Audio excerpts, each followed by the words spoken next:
আসসালামু আলাইকুম রহমতুল্লাহ। প্রিয় দিনদার ইমানদার মুসলমান ভাই ও বোনেরা, আজকের আলোচনা 5টি আমল যে করবে সে জান্নাতে। প্রিয় দিনদার, এই 5টি আমল যত সহজ নয়, এই 5টি আমল সহজ করে নিতে হবে জান্নাতে যাওয়ার জন্য। এই চ্যানেলে আপনি নতুন হলে চ্যানেলটিকে সাবস্ক্রাইব করে পাশে থাকবেন। প্রথমত আমলটি বলছি, যে ব্যক্তি দিনে সকাল দৃঢ় বিশ্বাসের সঙ্গে এই ইস্তেগফার পড়বে আর সন্ধ্যা হবার আগেই মারা যাবে, সে জান্নাতি হবে। আর যে ব্যক্তি রাতে প্রথম ভাগে দৃঢ় বিশ্বাসের সঙ্গে এই দোয়াটি পড়ে নেবে আর সে যদি ভোর হওয়ার আগেই মারা যায়, সে জান্নাতি। বুখারী শরীফের হাদিস 6306 নাম্বার।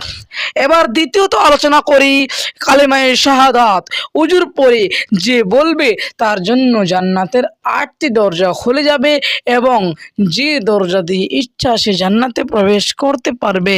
মুসলিম শরীফের হাদিস।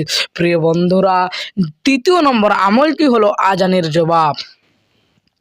যে ব্যক্তি দৃঢ় বিশ্বাসের সাথে এর অনুরূপ বলবে, আজানের জবাব দেবে, সে জান্নাতে প্রবেশ করবে। নাসাই শরীফের হাদিস। প্রিয় বন্ধুরা, 3 নম্বর হয়ে গেল। 4 নম্বর আয়াতুল কুরসি। যে ব্যক্তি প্রতি সালাতের শেষে আয়াতুল কুরসি পড়বে, তাকে মৃত্যু ব্যতীত আর কোনো বিষয় জান্নাতে প্রবেশে বাধা দিতে পারে না।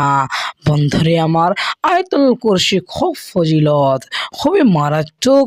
তবে চলুন 5 নম্বর 40 রাত জামাত এশার নামাজ। যে ব্যক্তি মসজিদে এসে জামাতের সাথে 40 রাত তাকবীর উলা সহ এশারে সালাত পড়বে, তার বিনিময়ে আল্লাহ জাহান্নাম থেকে তার মুক্তির সনদ লিখে দেন। প্রিয় বন্ধুরা, আমার চ্যানেলে নতুন হলে চ্যানেলটিকে সাবস্ক্রাইব করে পাশে থাকবেন, লাইক ও কমেন্ট করতে ভুলবেন না। প্রিয় বন্ধুরা, আমি এই চ্যানেলে দোয়া রিলেটেড ভিডিও আপলোড দিয়ে থাকি, তাই অবশ্যই লাইক ও কমেন্ট করবেন। আসসালামু আলাইকুম ওয়া রাহমাতুল্লাহ।